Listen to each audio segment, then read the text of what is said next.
University. My name is Bradley Flamm. I'm the director of the Office of Sustainability, and I'm delighted to be able to welcome you to our campus this evening for this conversation about transportation equity in Chester County. Our office, the Office of Sustainability, is honored to co-sponsor this event tonight with our friends and colleagues from the Westchester Green Team, some of whom are here this evening. I'm going to start just very briefly with two things. One is an expression of gratitude to our panelists who will introduce themselves in hopes of saving a little bit of time. And I'm sending my gratitude out to all of you for joining us this evening. I also want to ask your indulgence because we have picked a big topic and we only have an hour. This topic really needs more time than a single hour. It deserves more time than a single hour, as do each of the panelists who are giving their time and their expertise to us tonight. Having said that, I think we have a great group of people from a variety of backgrounds who are going to help us pose some really interesting questions, think about the circumstances in Chester County as they are right now, and make some connections that I hope all of us are going to take away with us as we continue thinking about this and continue working towards creating more equitable transportation systems in this part of our region and throughout the Commonwealth. I'm going to start not by setting a long context, but I want you to think about a couple of things. One is that according to data that is collected by the U.S. Census, about 30%, maybe a little bit more, of people living in the United States do not have a driver's license. We have a transportation system that works very well for those of us who do have driver's licenses, but close to a third of Americans don't.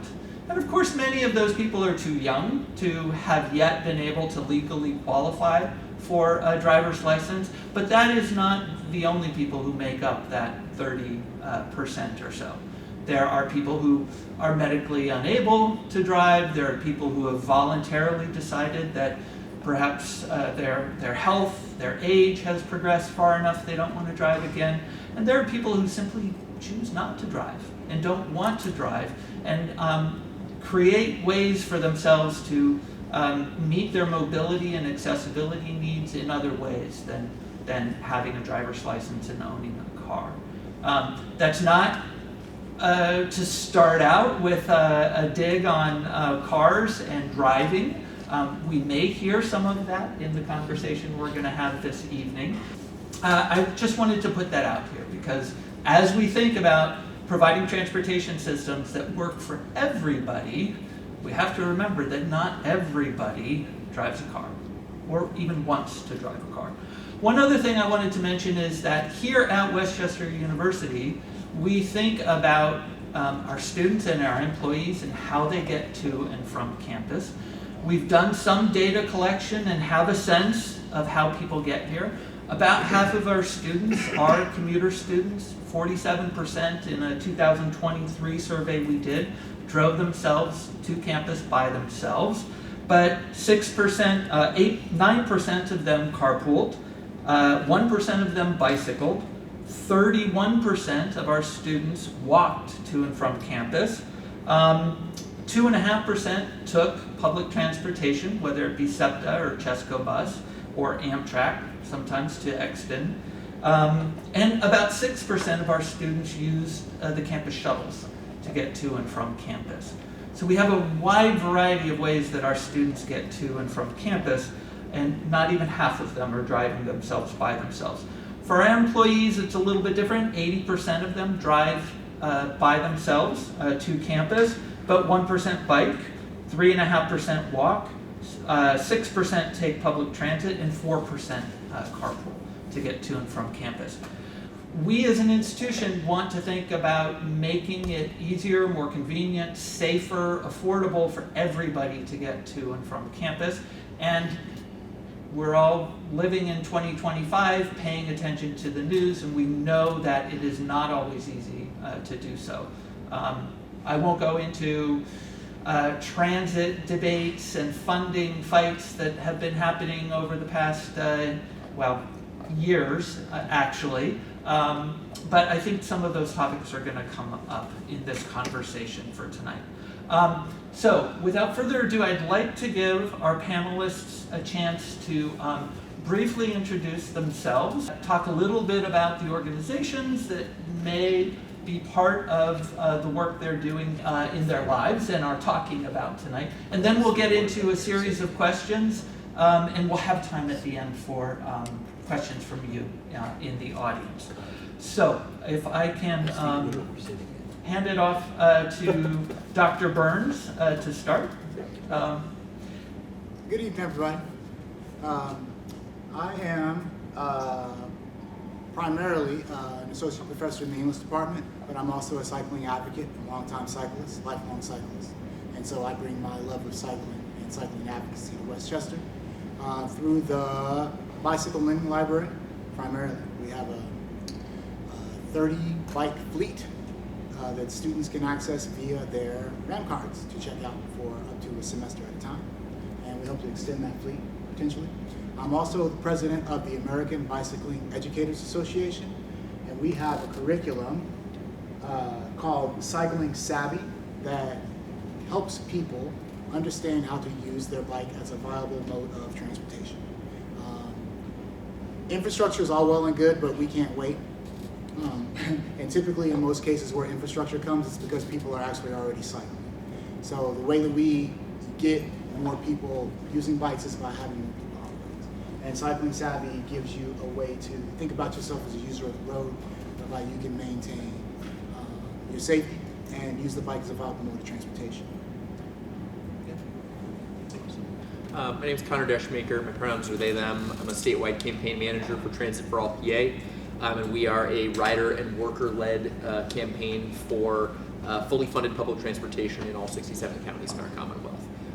We're directly trying to, interrupt the narrative that transit is an urban issue, and really in this particular political moment, to be reclaiming the necessity of public goods, something that you can use regardless of economic status, immigration status, gender, ability, or any other characteristic. So again, we see public transit as something that is foundational to something we hold together as a commonwealth, where that was going after that, but again, that's I'm going all over Pennsylvania, and I can also tell you that I am not a person who is just talking the talk. I took the 104 bus here. It was about a 2-hour commute from South Philly, where I live, and that is, I think very important to be, always researching, always learning, always, being actually on the system to understand how it works and how it doesn't work. Which I think we'll probably talk a lot about today. My name's Jordan Norley, representing the Railroad Restoration Committee for Westchester. We created that committee 10 years ago. And at the time I was president of Borough Council. I've been interim mayor of Westchester in 2017 and 2021. So we're working hard on trying to get the train back to Westchester. There's Westchester University stop, as well as the main terminus stop here at Market Street. We had rail service in Westchester for 150 years. So the weird thing is not having rail service to Westchester. And people are starting to believe that it can happen again, so it will. There's no one thing for this community and this region that could rise the tides for lower socioeconomic, environmental, you name the issue. There's no one thing, our businesses, our economy, that can really raise the tide and have a greater economic and equity benefit than restoration of rail service to Westchester. that service would go to Wawa, Wawa, the city municipality on Route 1, and connect with those trains in the old R3 line, and be very competitive with the R5 line. And it was a great segue for that 2-hour bus ride, because we could literally walk and be in train stations in Philadelphia in about an hour from here, which would be amazing. So first thing, happy TDM week. Nationally, this is the Transportation Demand Week, where we get to talk about all modes of transportation and we can advocate. So we're advocating here during the week of TDM. My name is Tim Phelps. I'm the Executive Director for the Transportation Management Association of Chester County. We are a 501c4 organization looking and talking about mobility issues. How do we manage congestion and how do we improve air quality? We have conversations with cyclists, with public transit users, carpool, van pool, corporations, municipalities, land planning, parking ordinances, apps, you name it, that touches transportation. We get involved in it here in Chester. Hi everyone, I'm Sankaran. I work for the Chester County Planning Commission, and my job title is a transportation planner, although specifically I tend to deal more with the public transit side of things. As Brad kind of already alluded to, there's a lot that makes up transportation, even some things you may not think of, and we try and focus on all of it, but I have a specific interest in public transit, so I'm definitely eager to hear what everyone has to say about some of those topics. What's it feel like to be back in the classroom? Yeah, so I'm a graduate of Westchester, class of 2021. So, yes, I haven't. Maybe my third time back in this building since I graduated. So it's nice to be back. Great. Well, thanks to all of you for introducing yourselves. Thank you, as I said before, for making time to be here this evening. We titled this panel discussion Transportation Equity in Chester County. So let's start with that simple question. What do we mean when we're talking about transportation equity, either in the larger sense, in any community, or specifically in Chester County? And I don't want to just go down the line. What I'd like to encourage is, when you would like to speak up, please do, and talk to each other, challenge each other, reinforce ideas that come out, or let's make this a conversation to the extent that we can. So, what does transportation equity mean? Why would we title this talk Transportation Equity in Chester County? I can tie it to sort of my introductory comments that it's a public good, something that people, should be able to access regardless of, where they fit into our society. But it's not always the case. And so I guess transportation equity is the pursuit of that ideal, where like everybody should be able to get to where they need to go. The phrase that's sort of come up for me lately is we need transit that connects us to our full selves. Because so often the focus is just on, a job, but we are whole humans and we need access to outdoor space, we need access to doctor's appointments, we need access to cultural institutions, we need access to our family and our friends, and that's, I think central to what transportation equity means to me. So Brad, I struggle with the word equity, and that means everything is equal, and everything won't be equal. But what we need to do is make sure that there is no barriers. We need to tear down the barriers that limit people's ability to access a multimodal system. And so for me, the equity side is not having the barriers, not having a 2-hour trip, not having priorities being placed on car-oriented design first. And really making that shift back to moving people first. Yeah, I mean, I'll agree with that, and I'll piggyback off of Tim there. I feel like in some ways we've kind of lost our focus, and I'll even bring up SEPTA here. The focus shouldn't be to build the Taj Mahal of transportation systems. We have limited resources, limited monies, and we need to allocate those resources most appropriately to move people and provide the ability and opportunity for those that need it the most to be able to provide for themselves and their families with dignity, with convenience, and in a cost-effective manner. And bottom line is we need to stretch our dollars these days, and we can't solve for the ideal so that we don't have to ever do maintenance again or that kind of thing. We need to solve for moving people and how we do that, and how we do that quickly, like within the next couple of years kind of thing, not, hey, rail plan 2050 kind of stuff. We need to start moving people and focus on that. Yeah, I mean, I think so. I think at least when I think of it, it's everyone not only who lives here in the county but works in the county, wants to come to the county for whatever reason it may be, should have that opportunity too, and it should be as easy as possible. Now, obviously, it's generally set up that the easiest way to get in here is driving. If you live along certain corridors, maybe there's other options. I think the goal is to, kind of like Tim said, tear down some of those other barriers. So, okay, maybe more people can bike. Maybe there's a bus that hits more people that doesn't take forever to get where you need to go.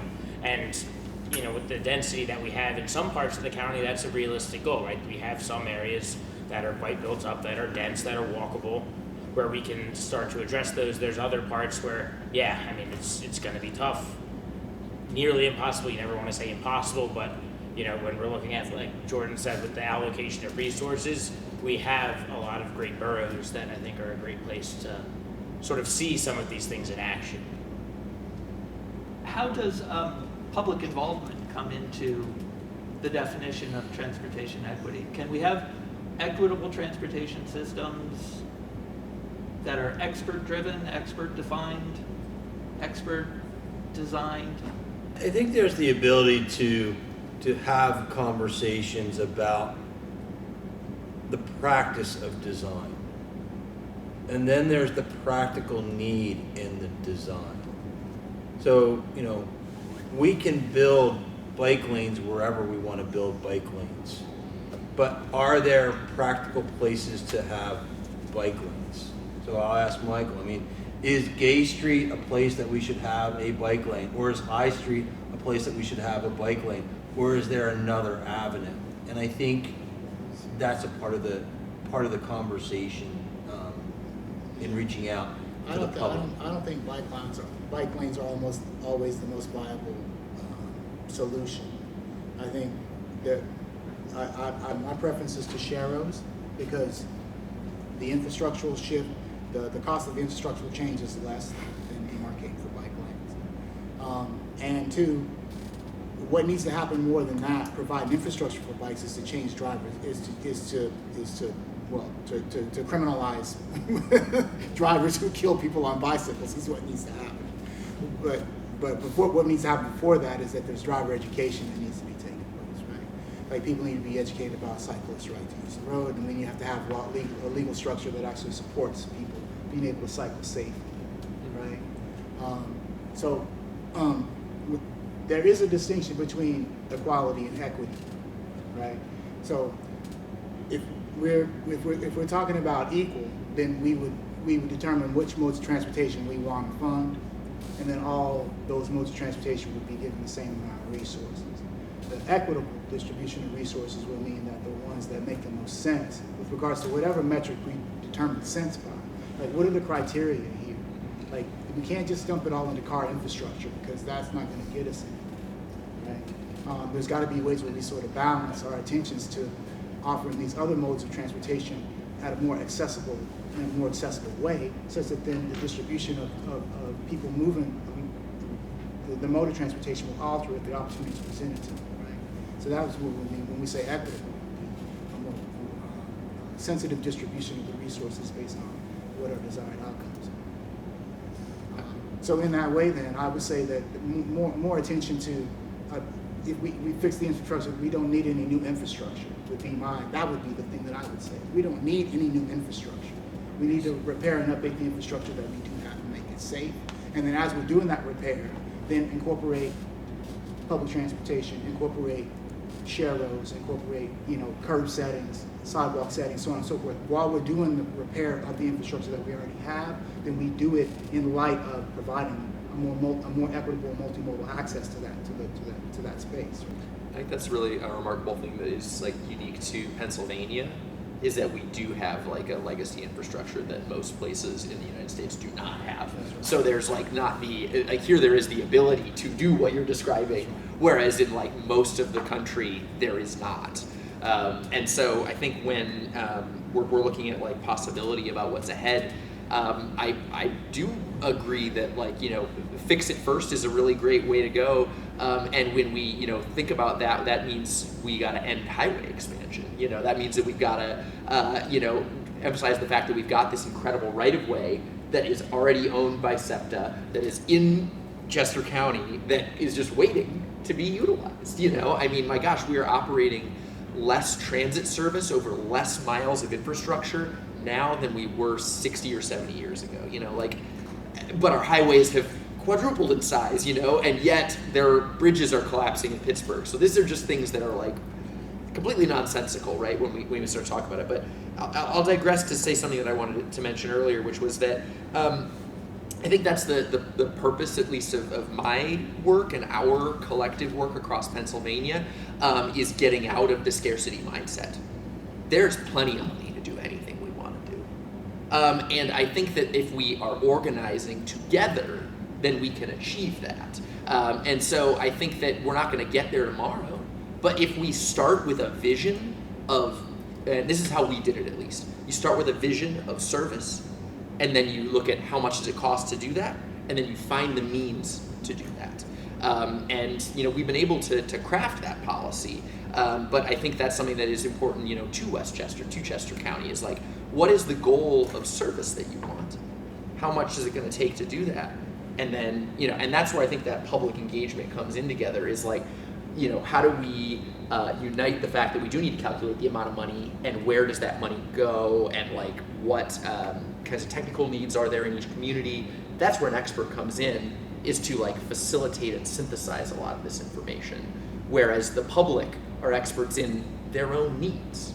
And that's sort of the way that those two things I've found like really richly intersect. We've thrown around this term transportation systems a number of times so far, but Michael, your response to the question about bike lanes on certain arterial streets points out that our transportation system is not just about the infrastructure. As important as the infrastructure is, the roadways, the trails, the multi-purpose trails, the bike lanes in some places, the rail lines, those are all important. That infrastructure that makes up a part of our transportation system. But our transportation system is much more than that. It's the traffic regulations, it's the funding priorities and processes, it's the fueling networks. There's a lot involved in a transportation system as complex as the one we have in Chester County, or in most places in Pennsylvania and the rest of the country. So recognizing that our transportation systems are not just infrastructure, tangible, but also involve a lot of other intangibles. Who are existing transportation systems in Chester County working well for right now? And the flip side of that question is, who are these systems not working well for? Well, I mean, I think if you look at the entirety of the county, right, our road network is fairly robust. We have all sorts of roads. We have dirt roads out in rural areas. We have, 202 is now a six-lane cross section through for much of its length in the county. So we have all sorts of different types of roadways, and generally they get you where you need to go. Now, maybe it's not as quickly as you want because we're a growing county. Traffic has gotten worse in a lot of these places. Again, these roads need the maintenance is tough and we need to keep up with it. That doesn't always happen, but by and large, right, if you have a vehicle, you can get around almost anywhere you need to in the county within a reasonable amount of time. Although nowadays, I think if you're leaving anywhere between like 3:30 and 5:30 in the afternoon on a weekday, maybe not so much. I think even getting here today, that kind of reared its head. And then on the flip side, you know, who does it not work for? Again, we kind of brought it up at the beginning. You know, what happens when you don't have access to your vehicle? Whether that's a medical need or maybe that's your choice. Maybe you don't have the funds to come up to own or to lease a vehicle. You know, then there's a lot of places in this county that really aren't accessible. And some of those are places you really still need to go to. And I think that's where, you know, we really try and look at those areas and we're like, oh, you know, if only we could get a bus line here. Obviously, there's still major areas that we don't have rail service to, and we've talked about it ad nauseum, right? We have Jordan here, you know, pushing for Westchester rail restoration for a decade. Same thing going on in Phoenixville. Another one we're trying to get is service out past Thorndale, out to Coatesville, Parksburg, and Ackland, right? We have these corridors, they're already there. They still have tracks on them, right? You know, and you know, what's happened since then, right? Where Coatesville Station should be opening next year. That's a very small thing, right? It's not that much further than Thorndale. And now we're talking about it, you know, restoring service to entire lines. So I think one of those, you know, obviously these would serve a lot of people. That's why we push for them. In this plan that we did, right, we have a map. That map basically shows everything we want to see in 2050. Now, is everything going to be there? No. But we're trying to address that point of, okay, what happens if you need to get to some of these places, either from within the county or from somewhere else in the region? You know, the fact that Philadelphia is as large as it is means it sends a lot of people our way, as well as us sending a lot of people, you know, into the city. You know, a lot of people reverse commute, have other reasons for being out here, and they need to be able to get to and from as well. And, you know, that's something we're trying to solve every day. We have connections in the county. I mean, transit connections. I mean, if you had to go from Westchester to Pottstown, you can't do that on public transit unless you went all the way east to King of Prussia to come all the way west again to Pottstown. Not that somebody's going to do that, but it's an option, right? You can't get from Oxford to Coatesville without driving. And you can't get from Westchester to Wilmington unless you go into Center City and come back down the train line. And the only way to enter into Lancaster is to get on the Amtrak train to go west. So you're going to the other destinations to get into. My point being is, it's a 2-hour travel when you look to go outside of the county. So you're kind of landlocked in what we move. Our land planning too in the county, TMAC operates 2 bus systems. We operate the Link bus, which goes from the city of Coatesville out to Parksburg, and then the Scoop bus that goes from Westchester to Oxford. And the folks in Oxford will tell you, no, the bus goes from Oxford to Westchester.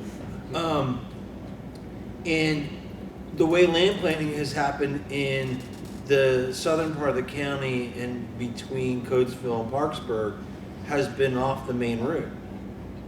And we're currently not set up to be a deviated service to go and serve these other communities that are out there. So sometimes when we're planning affordable housing, we should be thinking in the land planning side where that affordable housing needs to be so it's access to public transportation. And then, you know, the funding side of that is I know for a fact that we don't have enough service on the Scoot line to meet the people's needs. Having more money to operate more service doesn't mean that we're going to get more riders, but it gives opportunity for more rider choices, which will attract more riders. And so we're stuck in that funding model too, in that nature. So I think what's not working is we have these systems, but they're not always connected. I'll just say on a micro level, I mean, a lot of folks have talked kind of on a macro kind of county level and further beyond that. On a micro level, if you're just talking about the borough, we have access to a lot of different, transportation systems, but none of it works well. Nothing works well in the borough. Having a car doesn't work well in the borough. Riding a bike doesn't work well in a borough. The buses don't work well in the borough as far as time to destination, those kinds of things. The planning doesn't work well in the borough because we're still building parking garages instead of planning for a sustainable transportation kind of circulation. So really in the borough of Westchester itself, the county seat of Chester County, no transportation system works well. But I do want to say at least we have access to the vast majority of these systems. At Westchester University, my office at least, because we want to support all kinds of commuter choices, and we will talk about commuting choices in terms of environmental and social impacts, sustainability impacts. So we're often talking about taking public transit, carpooling, and bicycling. And we get some pushback when we talk about bicycling often that there are members of our community who are interested in bicycling. They have perhaps memories of bicycling when they were younger, but they don't feel safe on borough and county roads. And I'm just wondering, for those of you on the panel who have experienced bicycling in Chester County, how does that fit into this question about what's working well and what isn't working well? Yeah, I think, I don't want to call it the emasculation of the bicycle, but like transportation is very gendered, right? Like the emphasis on the car, and especially the size of the cars, is an articulation of something else that's going on in our social structure, and the vilification of the bicycle is part of that as well, with regards to the way that it's infantilized or feminized, and so that's part of the issue. I think, like part of the it's not equated with strength, and it's always in juxtaposition to these Ford F-150s, right? So there's something with regards to there being driver education that helps mitigate that with regards to just people paying more attention, but also a demystification for people who ride the bike, like studying how to ride the bicycle. The same as you would need to learn how to drive a car and understand how the infrastructure works with the car, it's the same thing for a bicycle. And once you understand it in those terms and you develop a set of skills and you understand how to read context and keep yourself safe, you can basically ride in a way such that the only way you're going to hit me is on purpose. Like that's what the training does. Is it allows you to develop an awareness to where the only way you will get hit is if somebody's trying to hit you on purpose. And once you have that education, it's demystified, and you can use the bike as a viable mode of transportation, right?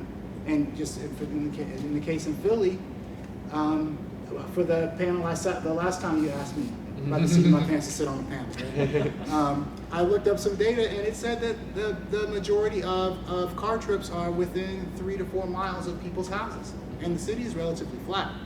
Even if you just replace 1 or 2 car trips with a bicycle ride, you don't have to do it every day. You don't have to do it in all instances, but if you just replace, and not for recreational purposes is fine, but for transportational purposes is better.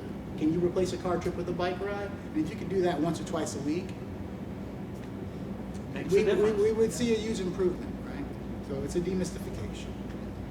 Yeah, I think, one of the things that I think, in my opinion, saddles cycling is that there are different types of cycling. So there is commuter cycling, and then there is recreational cycling. at the end of the day, it doesn't matter which cycling. By the way, the third one would be e-bikes, right? Which one? They're all different types of cycling. Which one is better than the other? And the answer is none of them. You need a system that is completely safe for cycling, period. And it is sometimes paint, sometimes infrastructure improvements, and a lot of education out for the community at large. And I think, again, I had this conversation with DVRPC. We want to do a lot with the infrastructure. We want to buy the bright shiny boxes and the fix-it stations and things of that nature. Yet we're not doing enough within the community to look at the zoning regulations, how law enforcement's being done, how parking regulations are in the community, things that don't require infrastructure improvements, but do require review and active and ongoing responses. So it's really easy not to do. If you let one driver go by that's running people off the road, you're going to let a bunch of drivers do that, because it's too much of a headache to take care of. But it's not a headache to the person that, well, it does become a headache for the person that gets struck. So it is that consistency that municipalities need to continue to work on to help foster, a bicycle culture within their community. Bicycle rack should not be a second thought. Bicycle rack, I think, unfortunately, with this building was a second thought. With this building? Yeah. This building's actually better than most buildings. Cyclists want the bicycle racks by the door. Please. Yeah. Like, I rode here. I should not have to then walk Right. 100 yards to get to where I'm going. So transportation and recreation. Right. I wouldn't separate e-bikes, because e-bikes can do both. Because recreational cyclists can take advantage of the school delivery trail. Right. But that doesn't necessarily get you to pick up your groceries, right? But it So does that's a get you. different thing. It does get you to commute into Great Valley. Right, but you don't want to think about transportational cycling as getting from A to B. You want to think about it, me being able to run errands and replace a car trip. So you should be able to go anywhere. You should be able to go anywhere. You shouldn't be confined to a multi-use path, for example, as your main. It could be a secondary or tertiary consideration as a connector to maybe get you through more hectic areas. But you need to have access to any infrastructure where the speed limit is under 45 miles an hour. A bike should be able to ride safely and take the full lane. Unless there's a shoulder that they can take where they're not impeding traffic. But if there's no shoulder to ride on, to where the cars can pass safely in either direction, then by law, and this is what drivers need to understand, is that in PA, the cyclist has the right to the lane. Right. And it's not impedance. Right. You just treat me as a slow-moving vehicle. And to your point is, with the trail, it's just not on the trail. It's in public transportation, it's that last mile connector that we're talking about. Yep. It's making sure that when you do get off the trail, because we know people that ride from Royersford and other points into Vanguard, and they use the Chester Valley Trail so they don't have to navigate some of the road system. Yeah. But once you get off the trail in East Whiteland and Tredyffrin, there's no Sharrow, and there's no shoulder, and there's no driver education, and there's no, all the things that make it uncomfortable that shouldn't be there. I'm going to pose one more question because I want to leave time for more questions beyond just from me. But do any of you have any thoughts about what a more equitable transportation system in Chester County would look like? And how can we, those of you on this panel, those of us in this room, students, employees at the university, residents of the borough, what can we do to realize that vision of a more equitable transportation system? Two big questions in one. I mean, my modest proposal to start with on all this stuff is like have the transportation funding match the quantity of people who can operate it. So if 30% of residents can't operate a vehicle, that should be how much money goes into transit and everything else. That's the starting point. That's the bare minimum, and you only grow from there because we think about what actually is, efficient and useful for people writ large. But I think within this, community here, I will totally own that I am not from it, but I think it would be a matter of understanding like where people see the greatest gaps. I mean, the thing that I noticed riding the 104 bus here is that about half the stops, there was no sidewalk on any side of the street there. And that is always bonkers to me. I mean, I've experienced it in states around the country, but like every time I'm like, God, what a horror that there is no, crosswalk, there's no sidewalk, there's no connection to there's no shelter for the person getting off the bus, like very basic things. I mean, that seems like the starting place is again to like be able to like show at minimum that there are all users on this in clear, obvious ways everywhere. That needs to be the very, very baseline, and that's, I think, when you have people be aware of the thing, then, and also, like, again, spend accordingly, then you can create the conditions for that being more equitable. So I think, we've talked a lot about, some of the ideals and the aspirations of, new services or, what we touched on earlier with new infrastructure, be that bike infrastructure or new rail lines or what have you.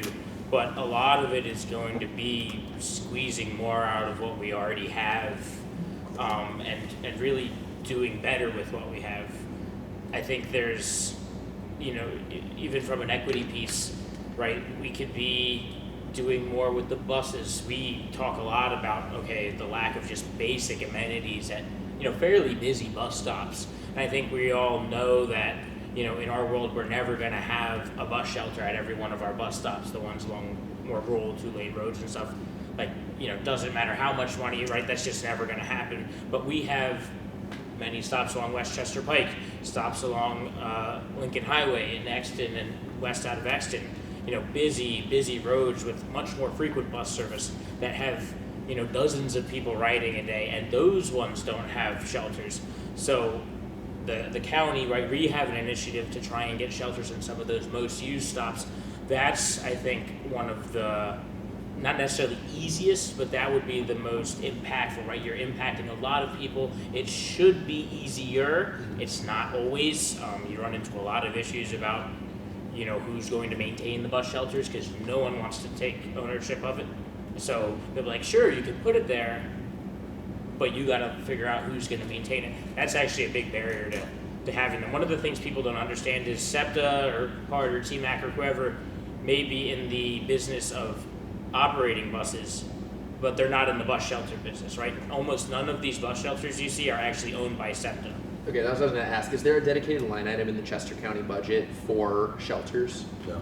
Okay, because that's the thing that I, as an advocacy campaign in Philadelphia that we're trying to get off the ground is like have a dedicated line item because it's mostly paid for by advertising. Right. So that's literally how our shelters They're are billboards that just happen to have a bench, basically. And that's how they treat them. That's, they maintain them, and you know what, that's more than anyone else is doing. So, we're happy to have it, but that's why you see the ones where you see them, and that's why you don't see them where you don't see them. So that's, one of those things. But the other thing, and Tim can talk a lot about this one too, is just, okay, what happens when you get off the bus?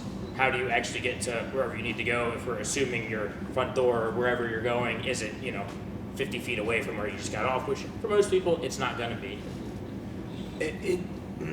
We've done a study for the 104, and it was disappointing with the conversations that we've had with SEPTA because it's just kind of a visionary thing for them.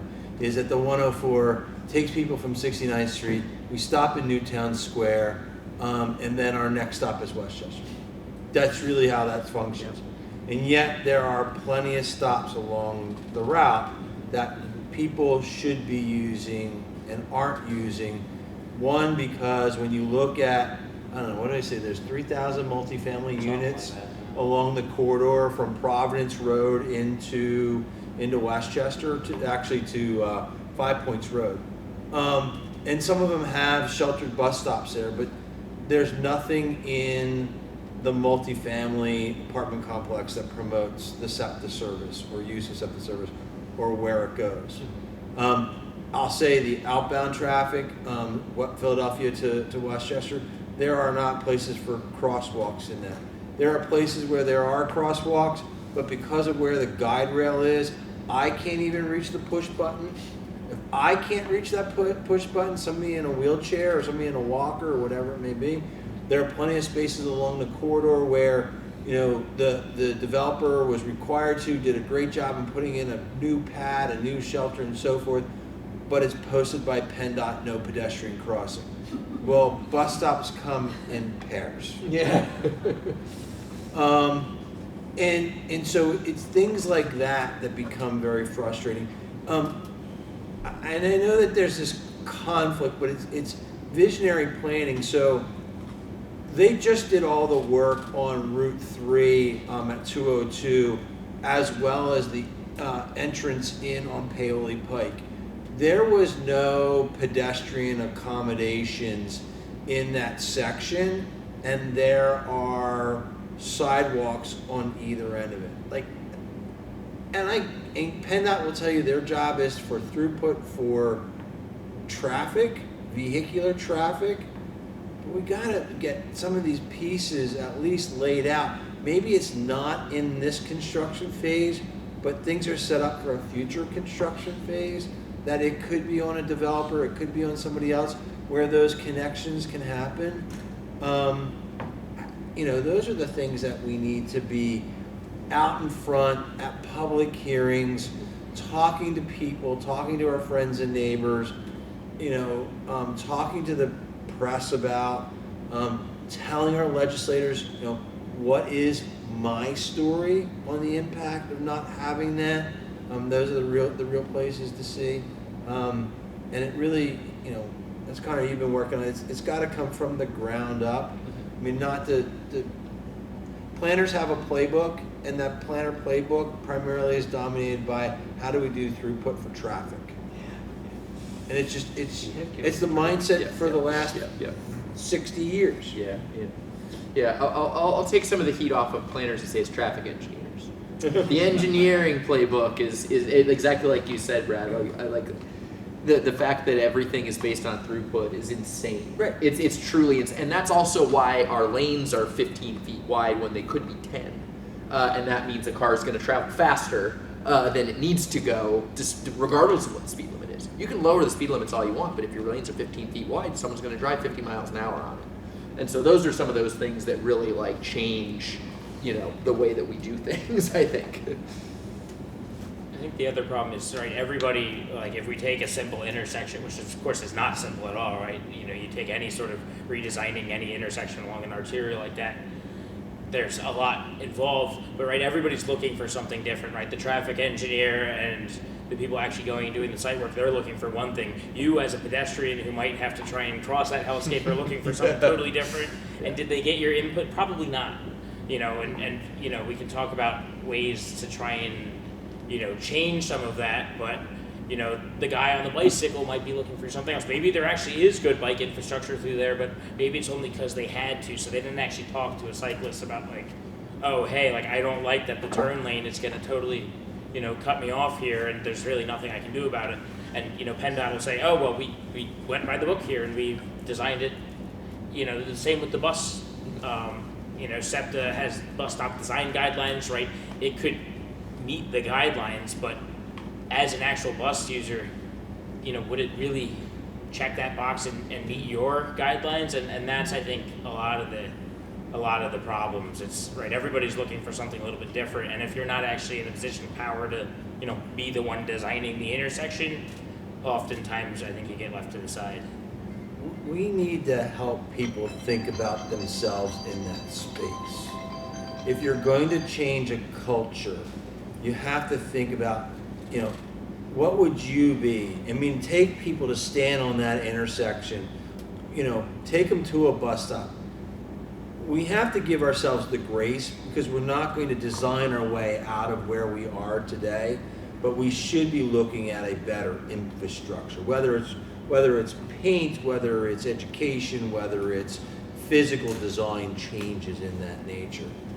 And we don't spend enough time putting ourselves into that place to be thinking about other vulnerable users. And that's really where we need to have more conversation. Let's open it up. Any questions, comments, reactions? It might be good to note that traveling by public transportation can actually be faster. It's not necessarily an inconvenience.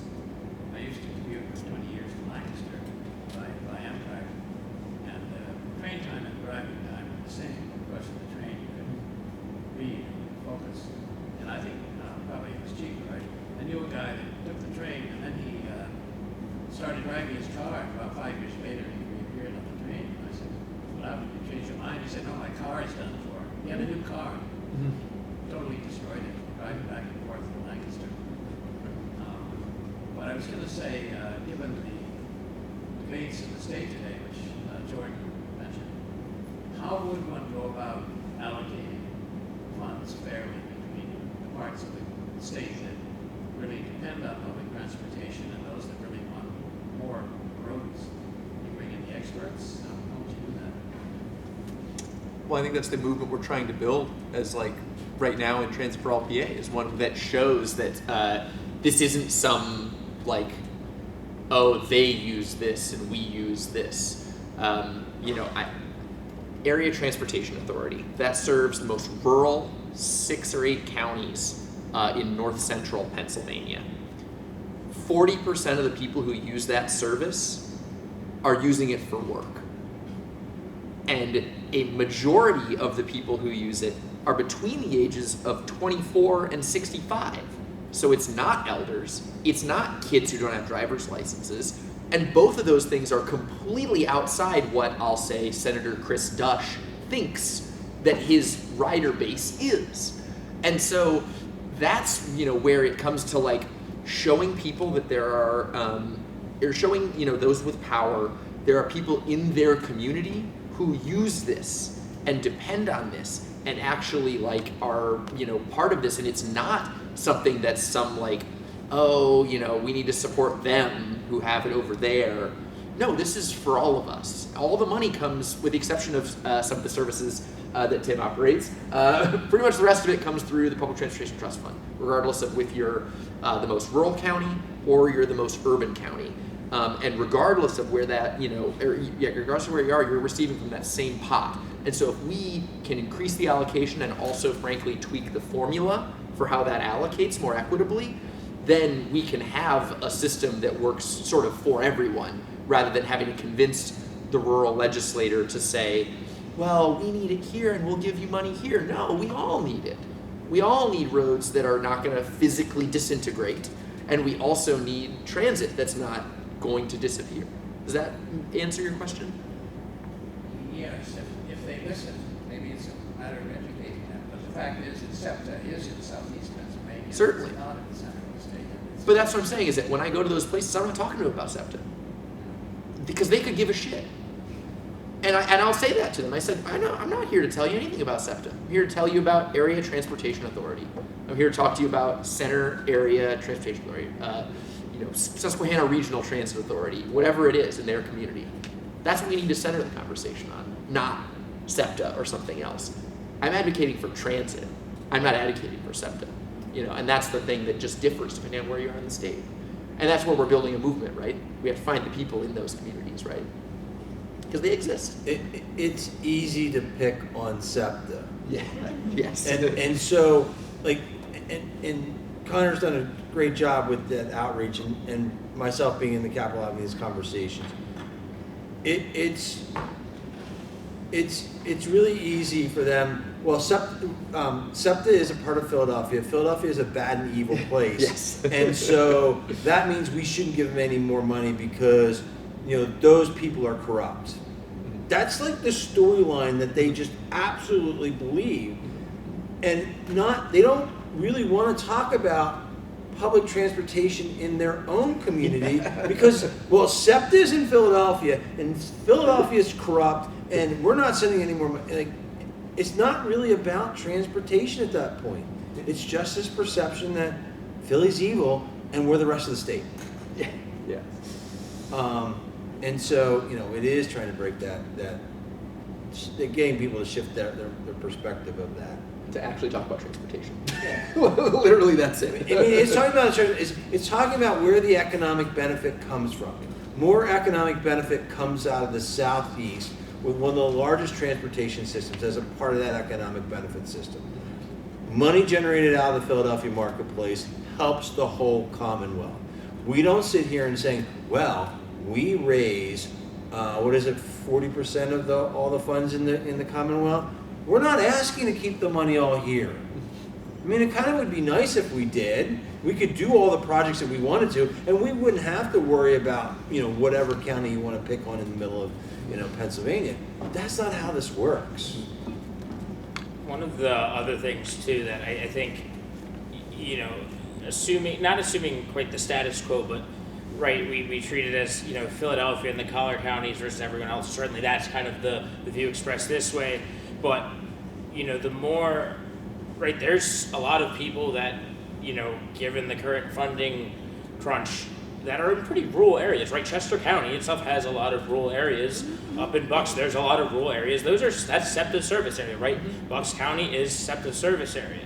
Now, if we talk about getting SEPTA to expand its reach a little bit, which is often, again, we have plans, every other county has plans, but think about it, right? If SEPTA is going up to Quakertown or to Bethlehem or up through Reading, well, then now you have stakeholders in those counties, right? Now you have more state reps that can't be like, oh, well, that's a Philly problem, right? Because now if you're in Berks, you're in, up in the Lehigh Valley, that you're vested, much more vested because it's your citizens who are using that service. So that's, kind of, just as far as what could change, obviously getting SEPTA, getting any sort of that expansion is incredibly difficult, but you'd have a much larger geographic footprint, obviously, as far as making up numbers in the state house and the state senate. That would change things. The calculus would be different then because you have a stronger base. So that's just another sort of long-term thing, is if you even if people really want to hone in on that, oh, it's just the collar counties, right? Start growing that area, it can change the dynamics a little bit because it gets pretty rural, but they're still using it, and they would use it in this in this case. So, Any other questions, Tracy? So I'm not from Pennsylvania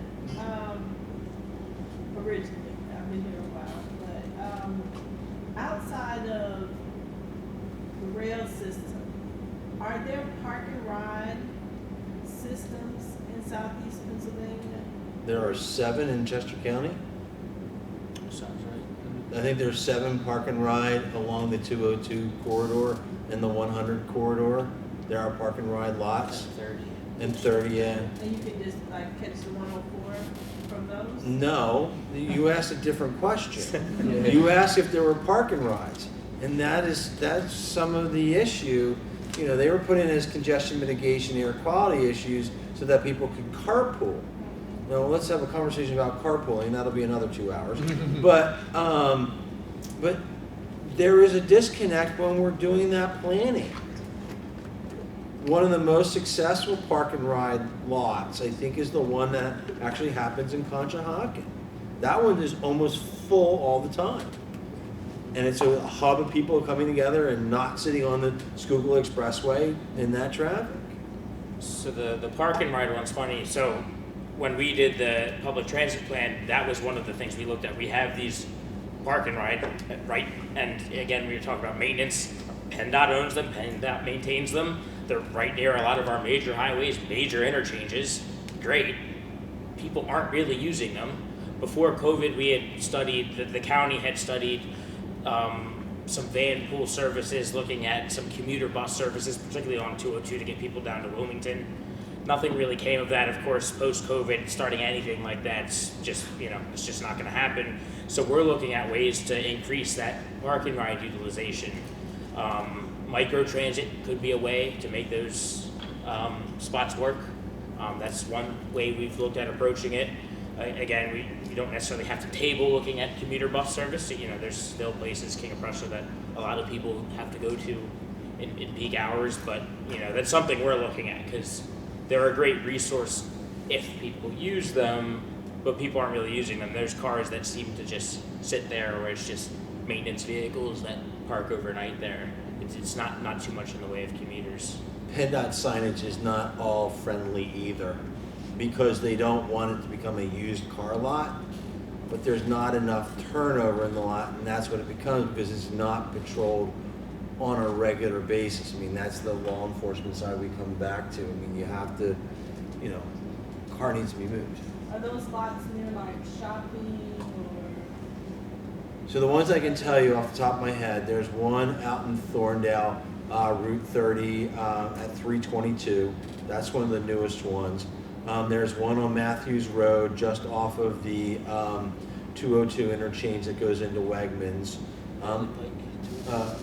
Paley Pike and 202. We know that one because the Liberator camper van is there on a regular basis with the banners and everything else that's in that. There is one up on Route 100. You don't know it's there because you can't even see it. And that's almost up to Exton by the towards the turnpike there. And I know the biggest one is at the interchange of Route 30 and 202 near the Home Depot, where Route 30, 202 bypass all comes together. That's the biggest one. And that's a funny one because I went out when I was doing this plan and did some site visits, looked at the conditions and stuff. I believe that one is one of those ones. So it's the one right next to the Sheraton there, Sheraton Great Valley. The bus line is there, right? The SEPTA 204 line is there. I believe that's posted no pedestrian crossing from that bus stop into the parking lot. Right, so it's technically illegal to go between the two. You can only go to your destination. You can't come home. Yeah. Well, you have to take another bus to make it. Yeah, make the full loop, exactly, yeah. We're a little after 8 o'clock. I've seen a couple more hands. If you have quick questions, I'll ask this indulgence one more time to extend a bit. I had a quick question. Oh, yeah. Like Connor described some kind of a process. So tell us real quick, what are some success? Like what have you seen? Yeah. Like ground up. I also like to talk about bike safety. That was really good. Yeah, I mean, I'd love to hear your experience. I can share one to start, but if what experience of like community-based solution development has looked like. But for me, it's meant that we started again with like a service demand, and for us that was we recognized that every transit agency in Pennsylvania has lost service since 2019, and we started with we want to restore, and then recognizing that we need to grow in areas that are not Philly and Pittsburgh. We had 10% above that for those communities. So we started with that, and we were like, let's ask researchers, experts, to help us determine how much it costs to do that. Then we looked at the Republican-led Transportation Revenue Options Commission in 2021, which developed a bunch of revenue options for transportation capital projects and operations. And it's because we knew bipartisanship is important in a split legislature. And then together, we in our research committee, which is made up of volunteers, experts, and everybody in between, we developed this sort of funding stream, and we vetted it with several hundred transit riders from around the country at our statewide commission or our statewide organizing meetings. People ratified it collectively. We eliminated some funding options and said yes to other ones. We wrote a white paper. We did a 2-page version of it. We papered it across the entire legislature, and it's a bill in both the House and the Senate right now, the separated component parts, and they have several dozen co-sponsors. That's not what's going to pass right now, but it's up for 2 years. And so this is, we're in the middle of the process right now. And I can tell you, it's being read enough that it's being poached by Uber. Uber themselves now says, oh, we had this great idea to tax ourselves at this percentage for public transportation. And then all the news articles are like, well, it isn't the first time someone said that. Transit for All PA actually came up with that proposal 6 months ago. And so this is, the process happening right now. But it's something that we've done just in the last 9 months to, do something collectively created, community ratified, and have it become legislation that is now, on the floor in our House and Senate, and being, used as a talking point as we debate how to come up with sustainable funding solutions. So, yeah, what about you? Pragmatically, positive. The interchange between Market Street headed out and Gay Street headed in, there's that ramp that goes up. They changed it to one lane and they expanded it. So it's so easy to get over. That's good. So that's a practical thing. It's an unintended consequence that actually is a good improvement for bicycle infrastructure. I noticed that too. The other piece is, I guess, culture shift.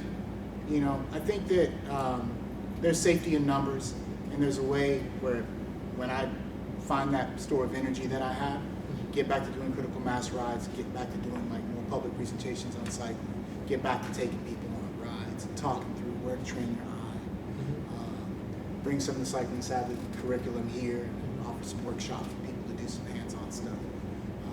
It's just time.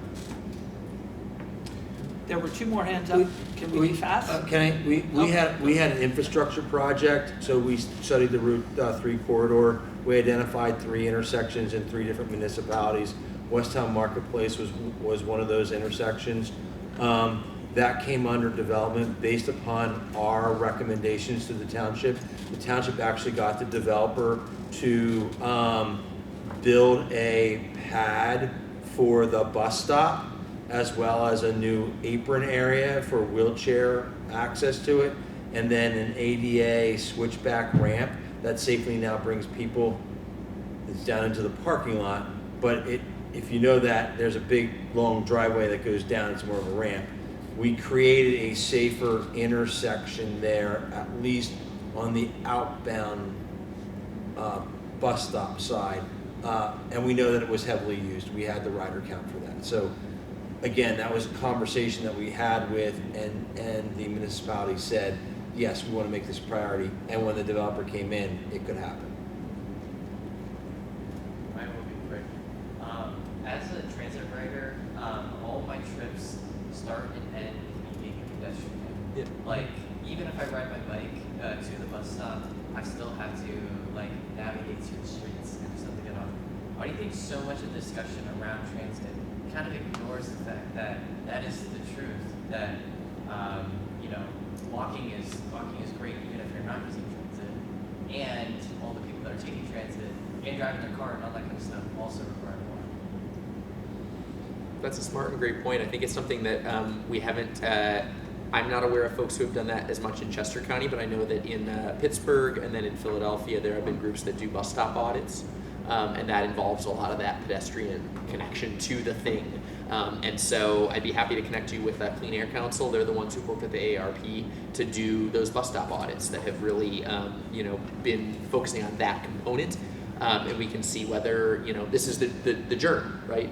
That we can hopefully, maybe they can write it into a grant and we can be able to do these kinds of things in Chester County, in Westchester. This is exactly how that process starts. That was a great debate at the Exon train station. Again, it's about expanding that parking lot.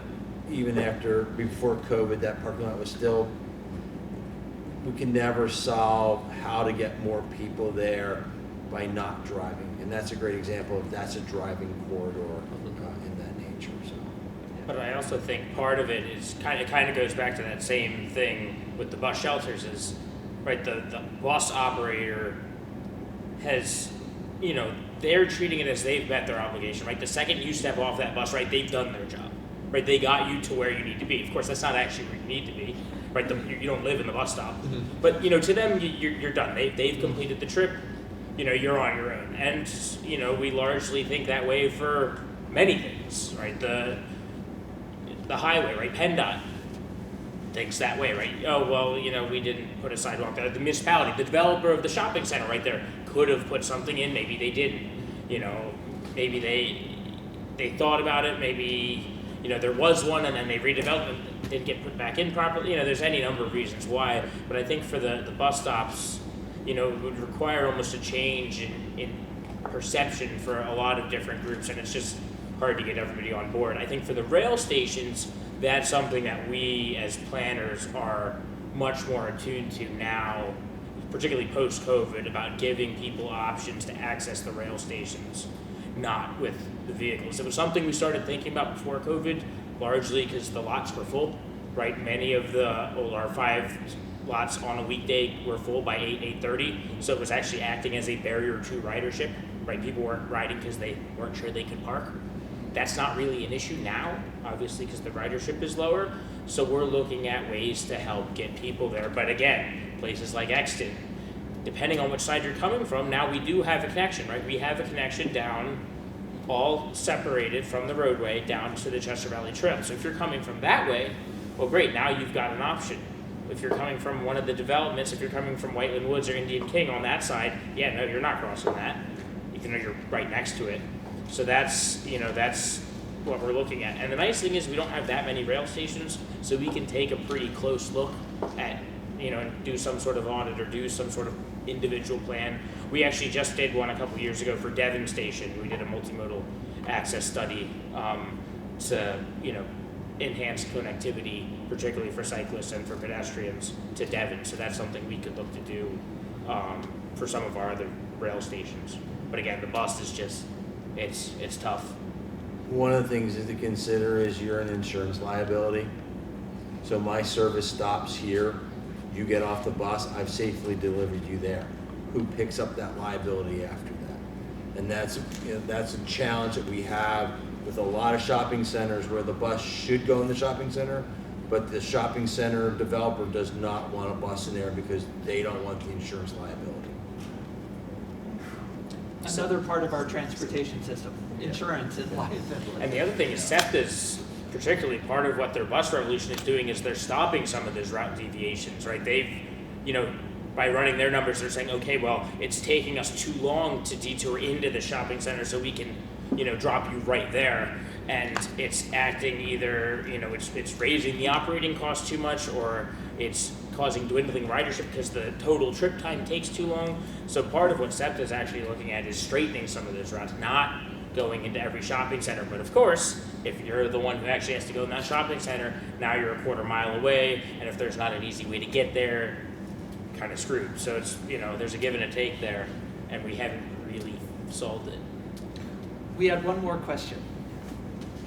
It's a small silly one. The purpose of the no pedestrian signs has always come to me as I've always used transportation my entire life, and many of the stops just in Chester County and at a place that has a no pedestrian sign. Just off the top of your head, have you seen that sign ever be enforced by anybody? One before.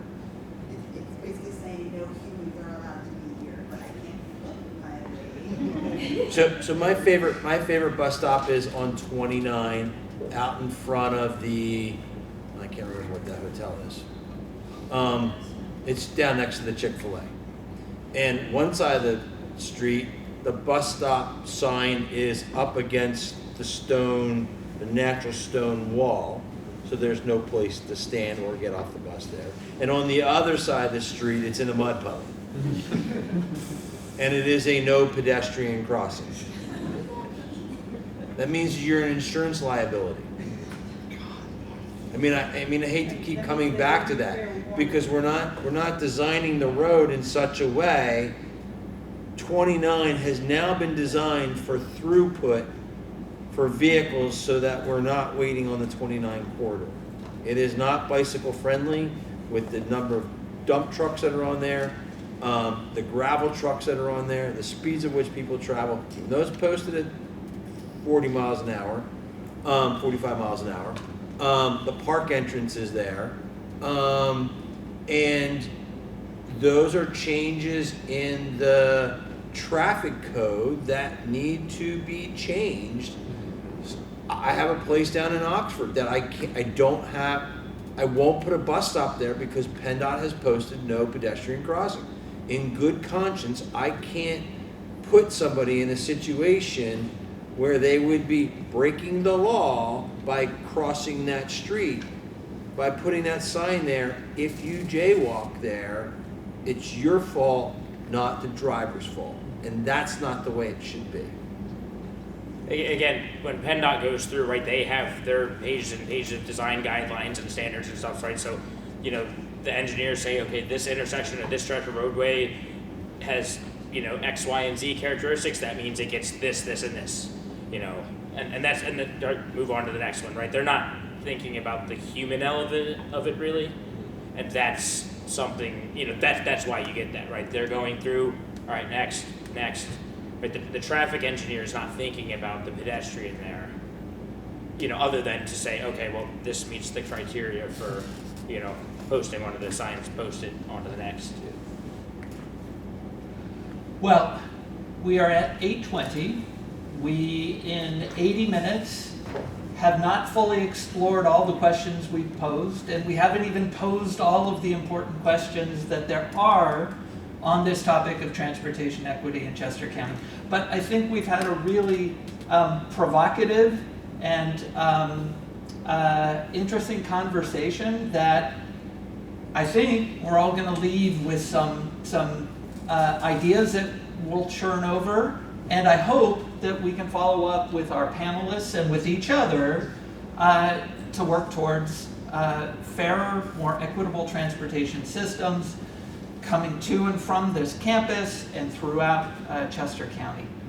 So please join me in thanking our panelists for giving us their time.